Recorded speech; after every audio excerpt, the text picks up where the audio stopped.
Yeah, what they gonna say now? What you gonna say now? Bad girl, what you gonna do? What you gonna do when Caitlin come for you? Bad boys, what you gonna do? What you gonna do when Caitlin Clark come for you? The GOAT, the best that ever did it. Record breaking once again. Players to record 40-plus points and 10 assists in a single WNBA game. 1. Caitlin Clark. That's the list. Caitlin, this might be a dumb question, so forgive me, but minutes restriction the last couple of nights, when you got to 25 tonight, was there any conversation about coming out of that game, or were you kind of like, don't even come near me? Steph knows better than that. Trainers know better than that. They would get an earful. But I told Steph at halftime, like, I felt really good, and I didn't want to lose this game, and, hopefully I'm going to do everything I can tonight to take care of my body, and then we get back out at it tomorrow. But like I said, I can trust all the work that I put in on my body. Caitlin Clark accomplished something that had genuinely never happened before in the entire history of the WNBA. She scored 45 points, handed out 10 assists, grabbed 4 steals, blocked 2 shots, and sank 6 three-pointers in a single game. It turned out to be the best night of her career, one that ended up setting a brand new league record right there in front of everyone watching. Yet in the middle of this historic, record-shattering performance, her own head coach surprisingly attempted to pull her out of the game. Caitlin Clark, masterclass, a beauty, perfection, a 45-point a 45-point double-double. This wasn't just another low-key regular season matchup that slipped by unnoticed. This was the type of unforgettable night that people will keep replaying and talking about for years to come, the kind of extraordinary stat line that sports broadcasters will reference for decades as a benchmark in the sport's history. And somehow, right in the thick of this remarkable performance, the coach leading the Indiana bench chose that exact moment to start worrying about limiting her playing time. She had a crazy night tonight, though, against the Seattle Storm. Yeah, she dropped 45, 10 assists, 4 steals, 2 blocks, and she got 1 rebound. You know what that means? She wasn't missing her shots. I'm rooting for you, Caitlin. Don't fuck up. Caitlin Clark's performance was truly outstanding. Out of her total 45 points, she managed to put up 26 of them in just the second half. These weren't points that got evenly distributed across all 4 quarters, nor were they racked up during meaningless garbage time. That 26-point surge happened precisely when the outcome was genuinely still up for grabs, while Seattle kept fighting hard, and the score remained close enough that a single bad shooting stretch could have completely changed the final result. Clark single-handedly kept pulling Indiana back into the fight, possession after possession, and in the end, the Fever managed to seal the win with a final score of 110-107. Hey, Stephanie White, didn't I tell you if you let Caitlin Clark cook, she makes you look like a genius? Let her cook, because she just dropped 45 points. Got a double-double, 10-plus assists. That's a real double-double. And on top of that, no Aaliyah Boston. She did it without Aaliyah Boston. Oh my goodness. Caitlin Clark is phenomenal, okay? Dude, Caitlin Clark is the most well-rounded player in the whole entire WNBA. Did you see how many steals she got? Clutch steals, clutch passes, got the whole team fired up. And then they were down. And all of that is even before we get to the record she achieved earlier in the first half of the game. Even before the dramatic fourth quarter events unfolded, Clark had already made history for the first time that night. She nailed her 200th three-pointer of her career, accomplishing this milestone in only 74 games played. This shattered the previous record, which stood at 81 games and had belonged to Katie Smith for a very long time. Most players who spend an entire decade playing in this league never even come close to reaching 200 threes. Clark got there quicker than absolutely anyone who has ever played this sport, and remarkably, she achieved it as essentially just a warm-up act before the fireworks of the fourth quarter even began. Under 10. Clark fires. Hits! Caitlin Clark doing it all! Here's the paragraph rewritten in my own words. Story kept exactly the same. So try to imagine the complete story of that entire night. Clark first rewrites one record during the opening half. Then she spends the third quarter steadily building up momentum. After that, in the fourth quarter, with the game's outcome hanging by a thread against a Seattle team that simply refused to give up, she completely takes charge and ends up with a stat line that literally nobody else in the league's history has ever matched. Everyone around her stepped their game up as well. Kelsey Mitchell contributed 30 points on her own. Monique Billings chipped in with 16 points and 5 rebounds coming off the bench. This turned out to be a genuine full-team effort against a strong Seattle squad, in a game whose outcome was decided in the final possessions. Every single player on that Fever roster clearly understood exactly what was on the line. And right in the middle of all this incredible action, Stephanie White chose that exact moment to bring up the idea of a minutes restriction. I never want to hear the words minutes restriction ever again. Stephanie White has got to start, at the end of games, you've got to start leaving Caitlin Clark in these games. You have got to start showing some kind of confidence in her. She made a hell of a defensive play in like the last 2 minutes. You've got to show confidence in Caitlin Clark on the floor during defensive crunch time. If this whole situation sounds familiar to you, that's precisely because it is. This is actually not the first time that White has attempted to pull Clark out at the absolute worst possible moment during a close, high-stakes game. Going back to May, during a matchup against Portland, White took Clark out early in the first quarter, and the Fever subsequently went on to lose that game by a margin of 16 points. White's justification afterward was that this whole decision was actually part of a pre-planned minutes restriction connected to Clark's ongoing back issues. Okay, fair enough. Except that particular plan resulted in a 16-point blowout defeat the very moment Clark stepped off the floor. And now, several months down the line, during the fourth quarter of what's arguably the greatest individual performance the league has ever witnessed, that same coach reportedly attempted the exact same move all over again. Really think about how this appears from an outsider's perspective. You're looking at the most productive player in a single game that the WNBA has ever officially recorded. Not simply the most productive Fever player, not just the most productive player of the entire season. The single most productive player in one game throughout the entire history of the league. And your gut reaction as your head coach, right in the middle of that exact performance, is to seriously consider pulling her out. Not because Indiana was comfortably ahead by 20 points and cruising toward an easy win. Not because Clark displayed any signs of injury or exhaustion that particular afternoon. But rather because of a predetermined plan centered around restricting fourth quarter playing time. A plan that seemingly never got reconsidered, even while the very player it was limiting was actively creating history in real time, right in front of everyone watching. You know, hopefully I'm gonna do everything I can tonight to take care of my body, and then we get back out at it tomorrow. And like I said, like I can trust all the work that I put in on my body, and you know I've spent a ton of time on it, and I trust the people around me that really helped me, and you know I always find confidence in that. So I know I'm doing all the right things, and there was no way I was ever coming out of the game in the fourth quarter. It didn't matter. I would play with one leg. Here's the paragraph rewritten in my own words. Story kept exactly the same. Clark simply wasn't going to have it. She ended up playing all but 26 seconds of the entire fourth quarter. Just 26 seconds. That's essentially the only window of time where White actually managed to enforce anything even resembling a restriction, and even that brief moment looks far less like an actual coaching decision, and more like Clark momentarily stepping aside before quickly making it clear she had no intention of going anywhere else.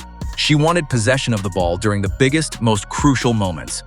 She wanted to close out the game entirely on her own terms.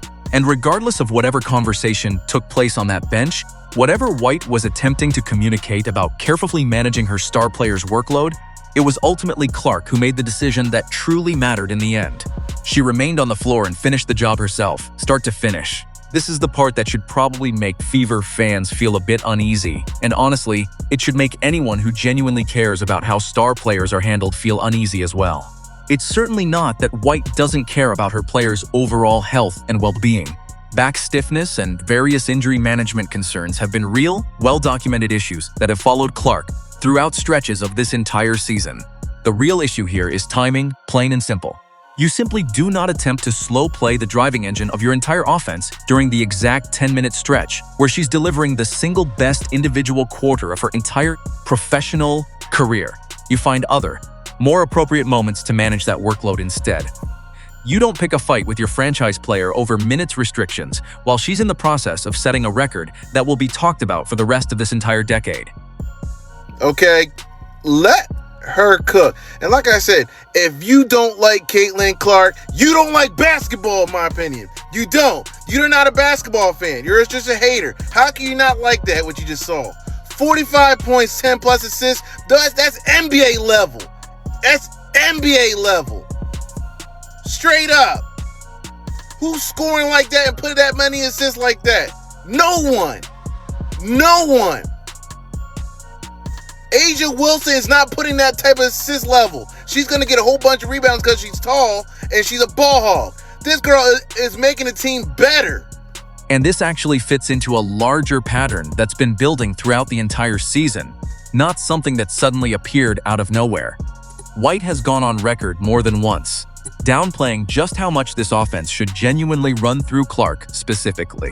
There's an established belief circulating within this organization, one that has surfaced in multiple separate reports, suggesting that Indiana shouldn't simply hand over complete control to their most explosive scorer, and that building the whole system around a single player carries its own inherent risks. Fans have been picking up on that underlying tension for months now, pointing out that rather than building the offense around Clark's natural pace, her instincts, and her ability to create scoring opportunities for teammates in transition, White appears more comfortable steering the team toward her own preferred style of structured half-court offense. Whether that particular philosophy actually makes sense as a viable long-term strategy is a legitimate basketball conversation worth having entirely on its own merits. But it collides directly with reality on a night when the very player White is trying to fit into a specific structure ends up delivering the single greatest statistical performance in the history of the entire league she plays in. No player in the whole history of the WNBA, not a single one, has ever finished a game with more than 40 points combined with 10 assists in that same night, until Clark accomplished exactly that against Seattle. This represents a completely new tier of individual performance, a genuinely unprecedented combination of scoring volume and playmaking ability appearing in the same box score, and remarkably, it all happened while her own head coach was reportedly attempting to shorten her time out on the floor. Yeah, I mean, I think it's all those things. I mean, obviously, the training staff is, as always, we want to be conservative and think about the long-term, health and wellness and understanding, the physical demands that a back-to-back and with travel, comes into play, and knowing that she hadn't really done anything for a couple of weeks. I mean, oftentimes when you're coming back from injury, fatigue is also a factor, and building endurance is also a factor. And when you're fatigued, you have a tendency to get hurt. So, I do think that it's just being cautious, making sure we put the long-term health and wellness as a priority. Now, to be completely fair to White, because this situation genuinely deserves a fair hearing, she has spoken publicly before about the necessity of managing Clark's fourth quarter minutes, consistently framing this as an effort to protect the player who has dealt with recurring back problems throughout stretches of this season. She offered that exact same explanation following the Portland benching incident back in May. And she's used variations of that same reasoning again in other games as well, including an earlier stretch during a matchup against Atlanta, where she pulled Clark down the stretch of a tight game and later had to explain that particular decision to reporters afterward. It's entirely possible that there's a legitimate, ongoing medical conversation happening privately between the coaching staff, training staff, and Clark herself, one that the public simply isn't getting the full picture of. That's a genuine possibility, and it deserves honest acknowledgement. But even after extending all of that benefit of the doubt, the overall optics on this particular night could not have possibly landed any worse. You simply cannot be actively managing the workload of a player who is in the process of rewriting the entire record book, live, in real time, in front of a national television audience, and reasonably expect nobody watching to notice the glaring contradiction sitting right there in plain sight. Caution is typically a reasonable instinct on most ordinary nights. On this particular, extraordinary night, though, it looked like something much closer to a coach who couldn't quite let go of the plan even when the plan had clearly been overtaken by events. Hey, nobody in WNBA history has done this with this. Never happened. Also, fastest player to ever get to 200 three-pointers. Best in the league, best to ever do it. I don't care about none of y'all opinions. You can tell, I don't want to talk about no team achievement, none of that. Best to ever do it. I don't care about what scale you want. I don't care how long you think you've been watching basketball. You can be like, oh, he's a casual. Shut up. Your opinion doesn't matter. Best to ever do it, man. You seen her take over the game, own the game, tell you this her house. We know it's her house. Consider what this entire situation looks like from Clark's perspective, because she isn't operating inside some kind of vacuum here. She's already navigating a league that outside observers, including well-respected basketball writers, have characterized as stacked against her in certain specific ways, where officiating hasn't always protected her to the degree that a player of her caliber and profile arguably deserves, and where other teams have taken physical liberties with her throughout the season without facing any serious consequences for doing so. She's also already dealing with a season in which her own coach has been publicly skeptical, at least based on reporting and fan observations, about fully building the offense around her particular strengths. And now, in the exact moment, she's proving beyond any reasonable doubt that she is currently the most dangerous offensive weapon in the entire sport, she essentially has to overrule her own coaching staff just to remain on the floor and finish what she had already started. That's really not the story of a coach carefully protecting her star player from herself. Whether intentional or not, this is instead the story of a coach who repeatedly tried to place some kind of ceiling on a player who simply refused to accept one, on the exact night when accepting it would have cost the entire league a meaningful piece of its own history. Yeah, I mean, I feel like some nights, like, you have it, and like even before the ball tips, and I felt like it was going to be one of those for me. Obviously, like, struggled a little bit getting back into the groove after missing a couple weeks, so thought this was like a good opportunity for me to come out and be aggressive early. And also I knew my team needed that, especially with AB out. So like I knew that I had to step up to, the challenge, and, was able to get to the free throw line a lot. It's easy to see the ball go through. Was able to draw some fouls, and obviously our defense was pretty embarrassing, but you got to give us credit for the way we were able to fight. I think we were down 8 with 4 minutes to go, or 6 with 4 minutes to go, something like that. And we always just kept finding a way, and just proud of our group. And obviously a lot of people stepped up in AB's absence, and obviously KK, was incredible tonight too. And Clark's reaction to the entire situation wasn't loud or dramatic in any way.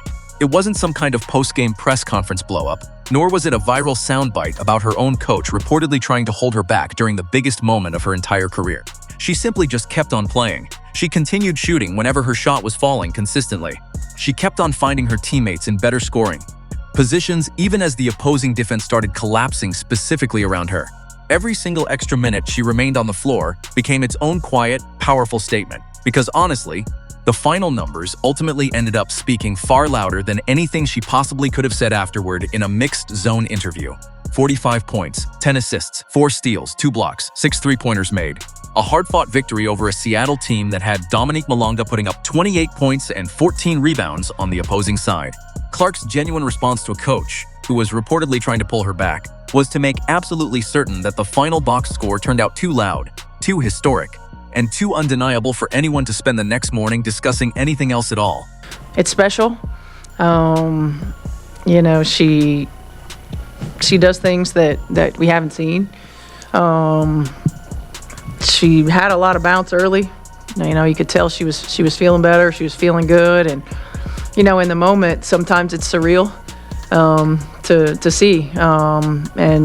Heck, I didn't. You look down at the stat sheet, and I'm looking at different numbers. I look down at the stat sheet at the end of the game, and it's like, holy shit, 45 and 10.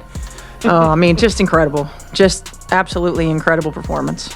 Here's the bigger, more important question this whole night raises, and it's genuinely worth sitting with for a moment. If Stephanie White is truly willing to even consider shortening Clark's playing time during what is arguably the single greatest individual performance in the entire history of the WNBA, what does that actually reveal about how she's been managing her franchise player throughout every other game this whole season? This wasn't some kind of blowout situation where resting a star player would have made obvious sense. This wasn't garbage time with the final outcome already essentially decided.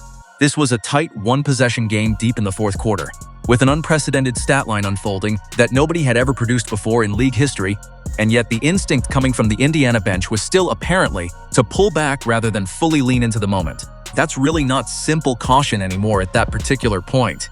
That looks a whole lot more like a coach who, even during the single biggest individual moment of the entire season, still wasn't fully comfortable just letting her best player be exactly who she is, without any interference whatsoever.